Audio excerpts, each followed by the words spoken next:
Today we're going to be working on my emergency brake actuator and also start putting on the front panels of the car, including the hood valance and possibly side panels.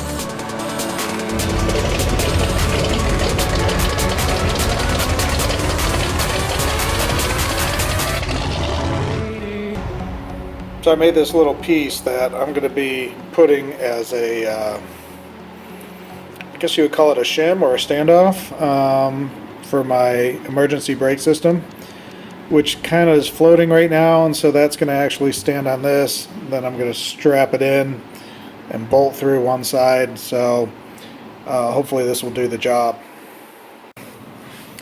So here's my emergency brake system, and I got it perfectly tuned to where that's loose, and then all the way in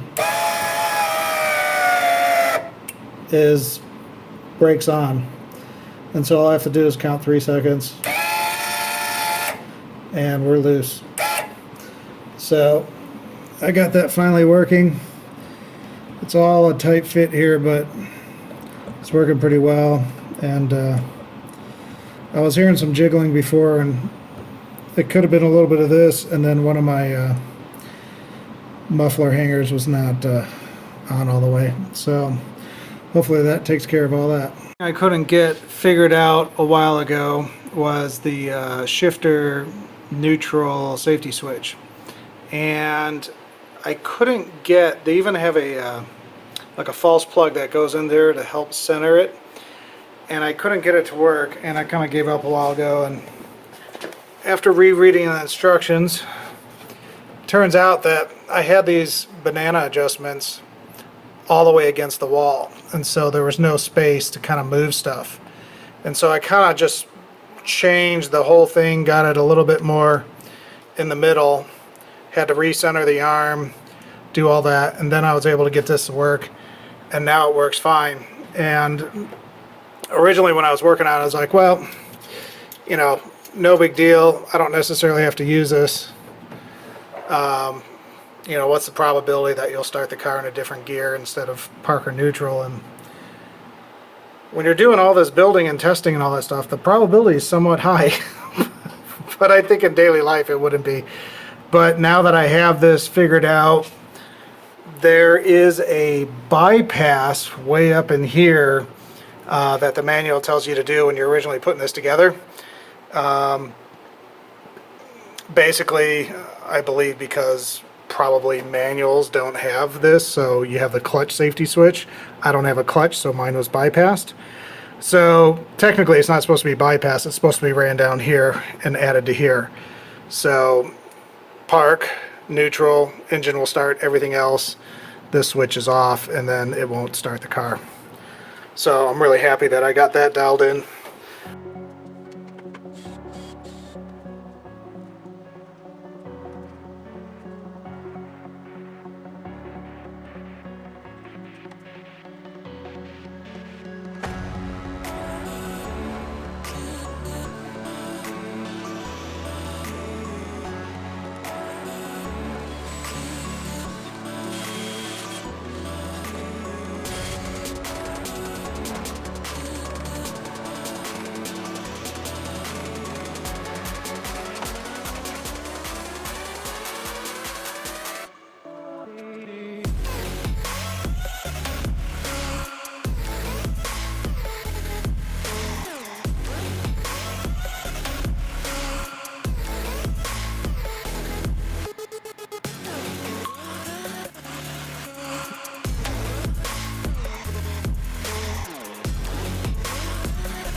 Alright, so we got the car back up, and we are working on getting the valances all put in, get the hood locked in. I'll tell you about that in a second. But I actually borrowed my neighbor's floor jack. You can see it's the pole over there, because this thing has been so scary now to get up and down, and with the valances in place, you'll just rip them right off. In fact, we have to use wood to get under there. Otherwise, you can't raise the thing up and it will hit the valance. So, so I like this idea. This is a lot easier to get this up in a safe way. So here's what was going on. We got the brakes all figured out, and then we started noticing like little squirt drips, you know, on the bottom there. And it was the piston itself was actually leaking. And so what we did was, well, I had it off and I was supposed to get a new caliper, but one hasn't shown up yet. But I put a kit in there, and I had to get a special tool to spin and push in at the same time and get that back together. And so I've actually been like down for 2 weeks with this broken and off. But I just got that back on. Then we had to re-bleed the brakes, but I made sure that I had this up here. You can see I still got the tape taped up here, so no air is going up in the lines, and then attach it up here and then bring it back down. And so it took like literally 2 minutes to bleed the brakes because we had to fill that caliper back up and we're good to go. And that's why I have the cap off, is I need to fill that back up with fluid from the fluid that I've lost. So today what we're doing is down here. I need to, you know, you can see these screws are in, and I got one more screw I got to put in, which is the reason I had to bring this up 10 feet, because I needed to get a drill under there. 10 feet, a foot up. So that way I could get under there and do that. Once I have that done, I'm going to try to get my hood finalized and back on and tweaked. And what I'm noticing is I originally cut a little too deep over here on the hood itself, but there's enough room for me to kind of tweak the hood just a hair and close that gap, and then maybe re-gap right here on this side, because you know that will bring it in a little bit. And if I could do that and be able to bolt this in, which there is some adjustment here, not necessarily on this side, we've avoided a lot of extra fiberglass work. And it's just one of those things that we're going to see if that could happen. And this kind of like super minute, you know, dial in stuff is kind of stressing me out a little bit, because it's like, what if I go too far? You know, what if that's a bad idea and then I trim this and now it's all jacked? Like, that's what I'm worried about. Not that, you know, a fiberglass person couldn't fix it, but I'm trying to minimize that work and not create more work. And so I was hoping I could get someone over here that's done this stuff before, but it hasn't happened yet. So that's what we're going to work on. And then after that, it's taking the side panels and getting those between these two other panels, and then getting this cut in correctly. And of course I have to remove the headlights to do that. And I'm not really sure, you know, some people have kind of cut a wedge out here for the side panel to go around the headlight. Some people put the side panel on and then install the headlight. I'm not really sure what I want to do there. All I know is that's a real big pain in the ass if I need to take that off. And it seems like, I don't know. I mean, even if you wanted to change the spark plugs and stuff, I think it'd be easier to have that side panel off. But then you'd have to take the headlight off and a whole bunch of stuff. So trying to see, you know, what would be the easiest thing to do that doesn't look weird, because if you cut this out, then you got this big gap right here with this unpolished area showing and the screws showing, which I think would look bad. But maybe you paint this black and it goes away and you don't even see it. So I'm not really sure how to approach that. But again, if I had someone here that has done this a few times, it would make it easier for me. So that's what we're going to try to work on.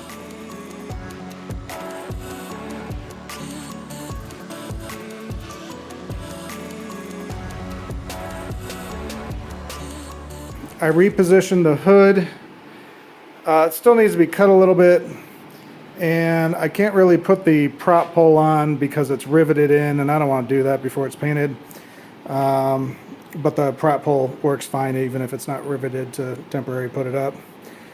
And I'm going to wait to have someone help me with the side panels, because the side panels totally are dependent on the hood, and I'm not 100% on the hood. I just don't know what to do with it. The valances I'm pretty good with.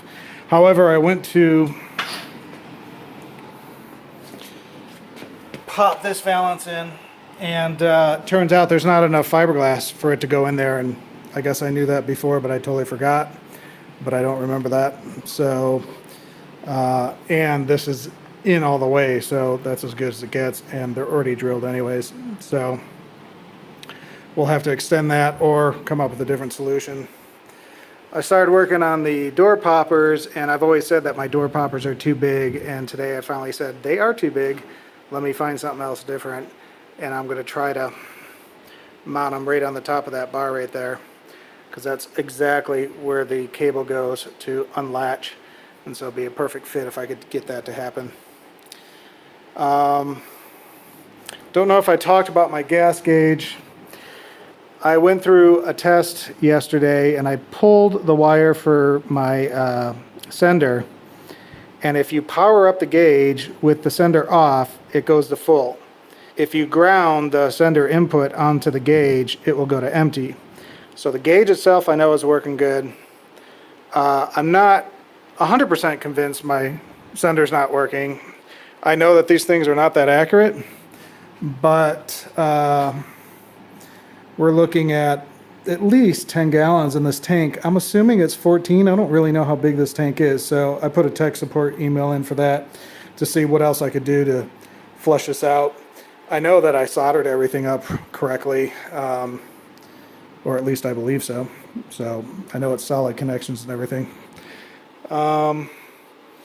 So we got the back caliper back on, we got the wheels back on, we got the car on the ground, and so at this point we're kind of looking for possibly a week where it's not raining, and hopefully that little fiberglass is not going to have any issues for me getting this thing onto a trailer, because it's really low up front, and that's kind of your biggest issue, is getting it to go over the